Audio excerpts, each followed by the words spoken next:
Hey guys, this is RolloutReviews with RolloutReviews bringing you another BIONICLE review. This time it's set number 70795, Mask Maker vs. Skull Grinder.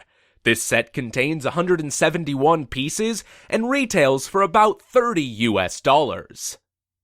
First and foremost, this set contains two figures. Akimu the Mask Maker, who equates to slightly larger than a $10 protector, and Kolta the Skull Grinder, who likewise equates to slightly smaller than a $20 Toa. Now I've heard complaints about the price point of this set, but I'll come right out and say that it seems perfectly reasonable to me. In relation to all of the previous releases in the line, without a doubt, I feel like I've gotten my money's worth here. With that out of the way, let's kick things off with the larger figure of the two. Skull Grinder is the dark creator and lord of the Skull Army. Commanding the minions' every move, Skull Grinder wields unimaginable power. His heavy, jagged blades will smash anyone who is foolish enough to stand in his way. It is likely that even the heroic Toa will need some kind of help to stand a chance against the grim and vicious Skull Grinder. As always, we'll start by taking a close look at how the figure is built. The legs are conceptually identical to Skull Basher here. Sure, the black bones and orange shells are a bit longer, but the feet, upper leg, spiked knee armor, and color scheme are all exactly the same. The way the arms are built is also very similar to Basher. The upper arms are longer, sport differently placed shells, and of course the colors are different, but the overall shape is made very similar by the jagged and bulbous shoulder pads. I also think it's interesting that Grinder features translucently colored hands compared to the solid silver on Warrior, Slicer, and Basher. Perhaps this represents the glow of dark power radiating from his palms. That, or he's part of the same silly club as Kopaka, Izator, and Narmoto, who think they're better than everyone else just because they've got shiny hands. Get over yourselves. The torso is where things get really different. The trans-orange ribcage piece has been raised up and brought out, calling for the neck to be extended and the shoulders to be raised along with it. This makes things really gappy, and admittedly from some angles, ends up looking pretty bad. I understand he's meant to be a withered, hollow skeleton, but how the sternum just sort of floats there, and the way the rib cage hangs off the bottom, it's kind of poorly designed. A single shell helps tidy up the back and fills out the waist a little to keep things from looking too freakishly thin, and I suppose it gets the job done, just not very well. It's not all bad though. Aside from the visible ball joints below the arms and the overly exposed pelvis, for the most part, I think the body looks alright directly from the front. Some will complain about the proportions concerning the sheer length of the torso, but things like that have never bothered me. These are biomechanical beings from an entirely fictional universe. I don't expect them to be built like humans. The chest printing, while in a way vaguely similar to Warriors, looks great. You've got some ribs, some pistons, a couple of gears, bronze armor plating adorned with a chain, and to top things off, a nefarious blood-red splatter across the background. You know, the staples of any proper occult skeleton robot. The shoulders are positioned pretty far back, but I do enjoy the circular plating around the inner arm. It's a neat design element and gives Grinder a unique silhouette. Do be cautious when posing the arms or activating the gear function, though. If you're not careful, the sharp edges of the spiked armor can potentially scrape against the pieces, leading to ugly scratches on the otherwise shiny smooth surface. The Lord of the Skeleton Army wears the same powerless mask as Skull Warrior, Or, probably more accurately, his warriors don the same mask as him. Unlike the shared mask between Scorpio and Basher, however, at least this time it's a recolor, cast in silver instead of gunmetal. It's no surprise that the head underneath is largely the same as all of his minions, of course with the exception of small wavy horns, which point sharply forward. These offer yet another similarity to Basher. You might say that the many shared features make both figures seem less original, but personally I think the similarities here might have been at least somewhat intentional. With Basher being the first lieutenant in Grinder's army and single guardian at the gate of the Temple of Creation, it's possible that Kulta bestowed into him a little bit of his own twisted image. One unfortunate difference between the two is that the connectors on Skull Grinder's head can't actually be squeezed together to tighten the eye stalk like on Basher. Without that added friction, his mask can be popped off rather easily through the normal trigger at the back or from the horns at the front. The extension at the base of the neck does provide a little more articulation than usual, but mostly for poses where he's hunched or leaning forward. It also serves to help position the head so that his mask doesn't interfere with the chest plate. Speaking of which, the empty cavity in his chest also allows the head to look much further down than usual. In some cases, this can make Grinder appear more intimidating, glaring down at the fools who dare approach him. In most cases, however, the face just gets lost beneath the armor like a turtle sinking back into their shell. There's actually enough room in there to hide his mask entirely, which is kind of ridiculous. Now let's take a look at Skull Grinder's weapons. The first of them is a fairly modest jagged hook blade, the same kind we've seen on two of his minions already. While the second weapon also reuses parts from the other two, it is far more impressive. Allegedly the most feared weapon on all of Akodo, the Mask Stealer Staff. Capable of destroying masks in one fell swoop, or draining them completely of their power. This is one badass mace, axe, staff, thing. Judging by the size and supposed mass, you would think that it was meant to be held with two hands. But nope. Skull Grinder wields this great weapon with a single arm. For the better or the worse. Probably for the worse. The design of the three axe head pieces lend themselves really well to this combined triangular shape, and the trans-orange Bohrok eyes fill out the gap in the center, which could represent glowing energy brimming from the core of the weapon. It's large, imposing, and just looks awesome. The name isn't just for show either. Remember when I mentioned the flexibility of this part in Skull Basher's review?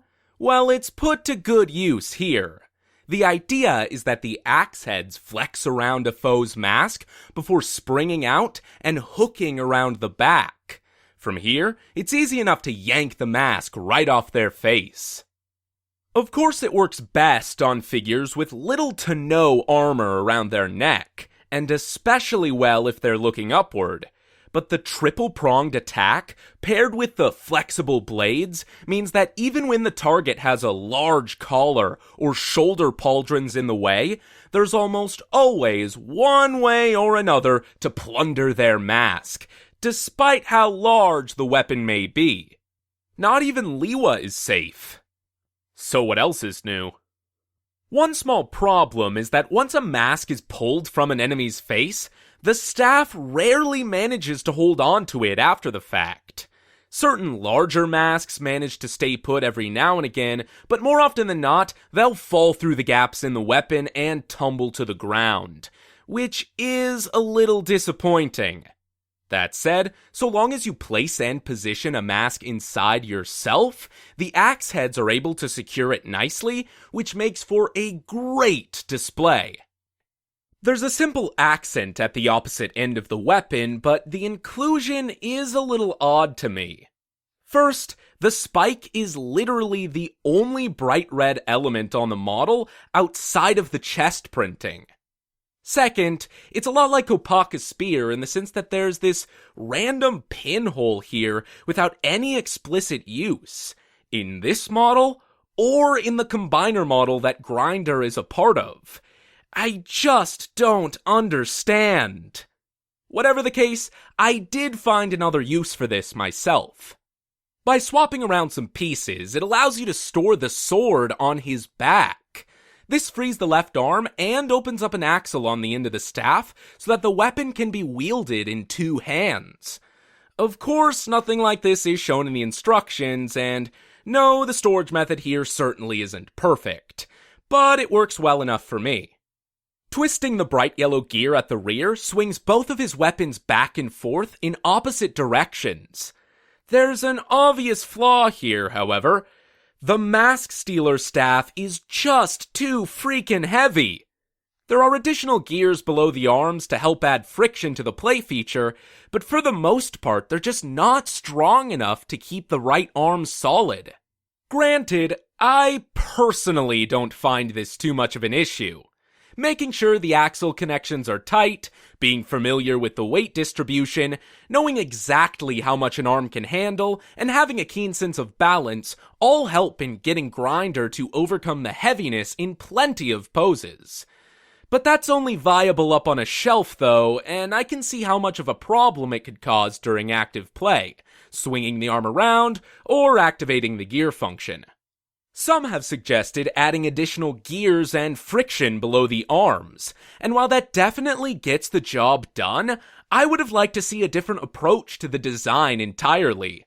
Earlier, I hinted that it doesn't really make sense to me for a weapon like this to be held in a single hand, and while I like the parallel where the Lord of the Skull Army is the only figure of the group who wields both of the two new weapon molds, I will admit the hook blade is kind of unnecessary.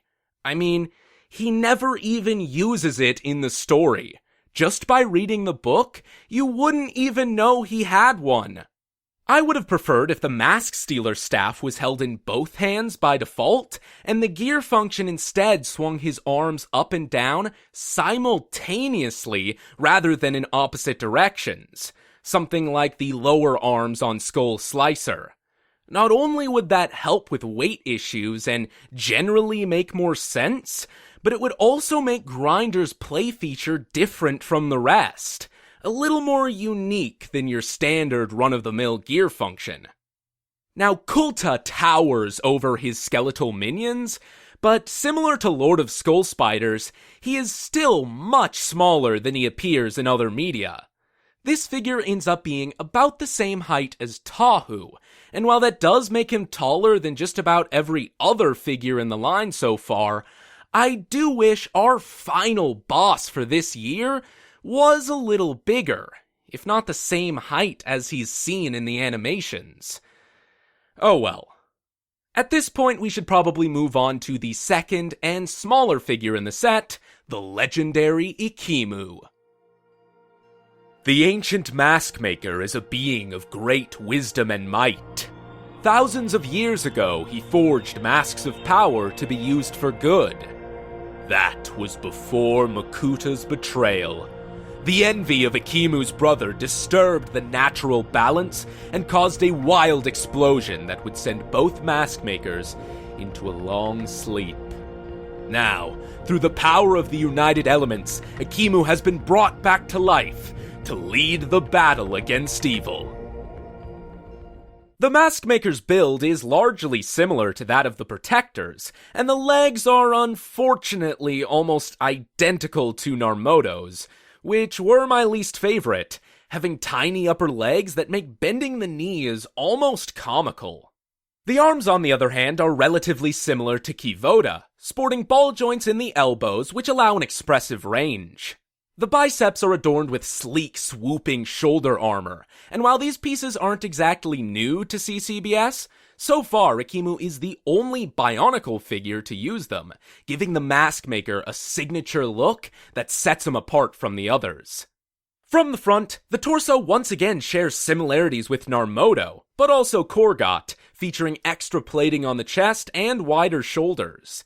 Ikimu is a little more deluxe than your average protector, however, actually featuring a gearbox towards the back. By default, Ikimu wears a ceremonial golden mask that fades to translight blue towards the top. Despite being the same shape and having the same dual-injected effect as the elemental protector masks, Ikimu's seems to be powerless and just for looks. It's not like a dead guy is gonna need a mask of power while he sleeps, right? This figure is armed with an ornate saw blade shield.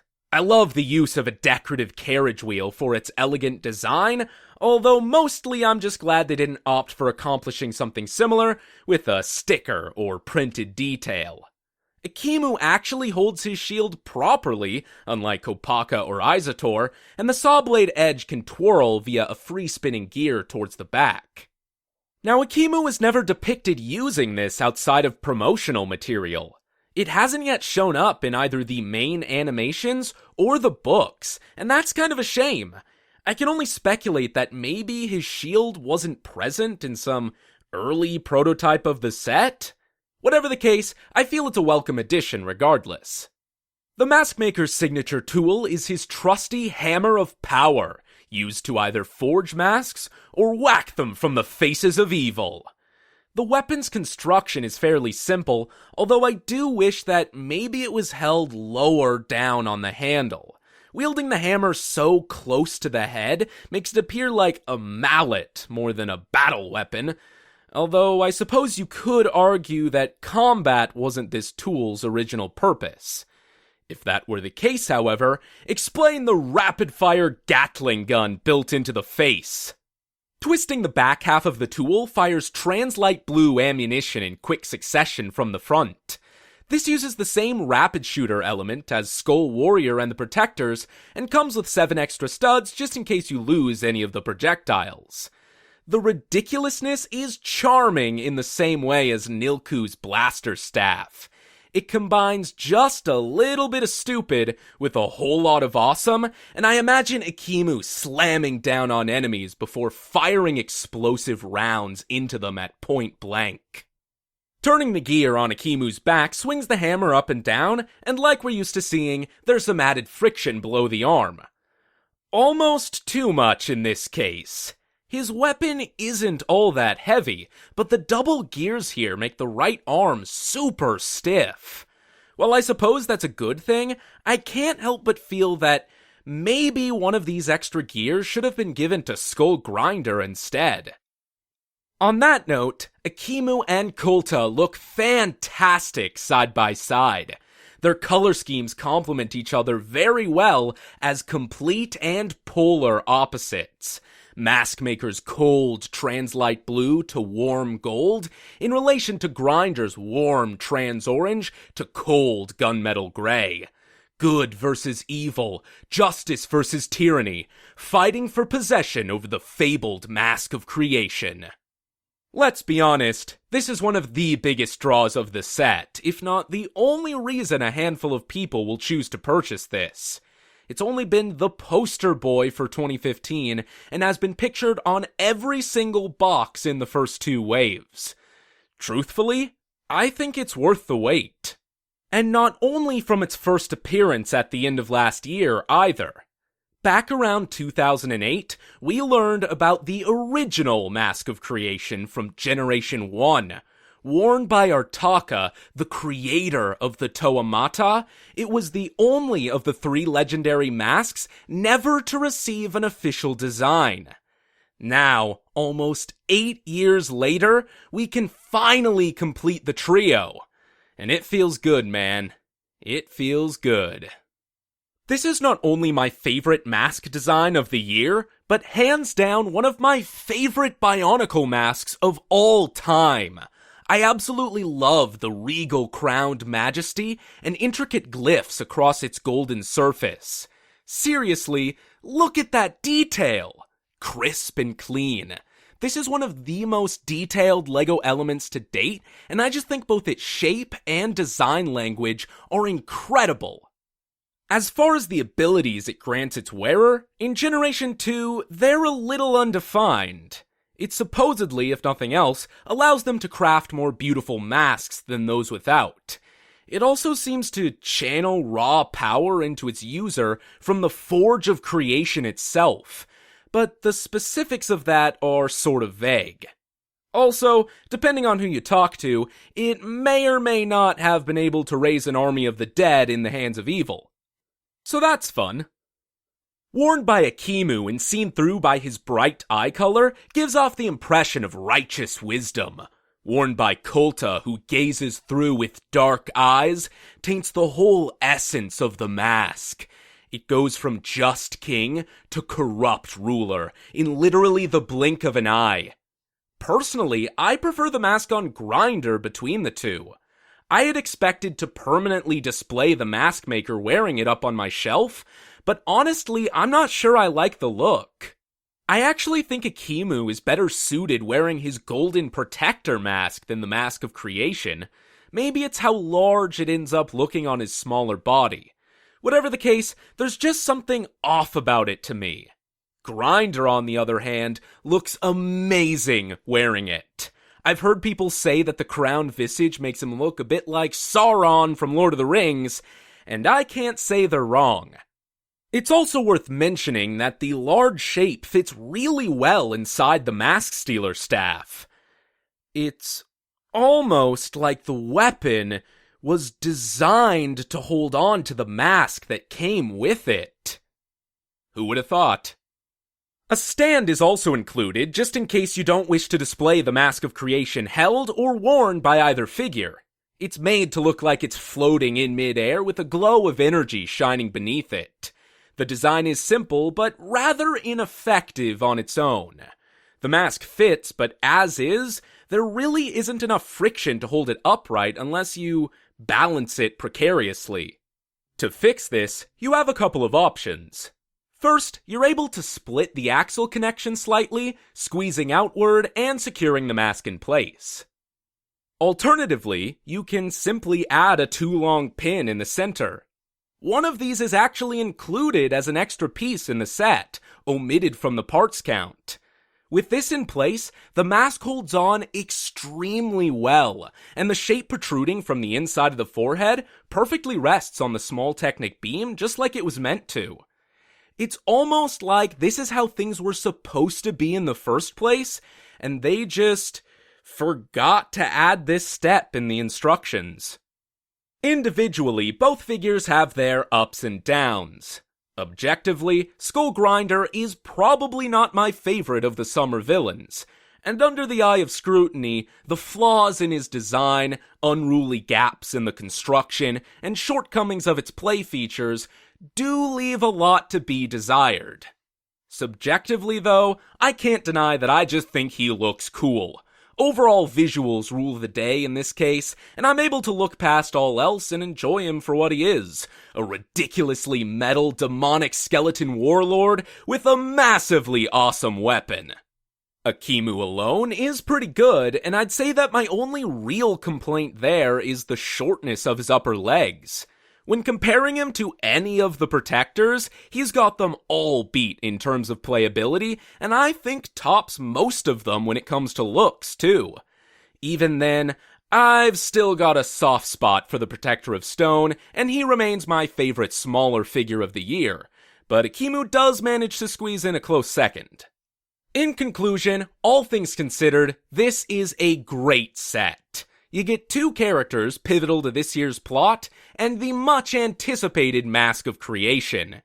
It might not be everyone's favorite out of the summer 2015 wave, but it is indisputably the most important. And if you can only choose one, honestly, I'd make it this. So, that is about it, guys, and this is IX Roll at IX, signing off.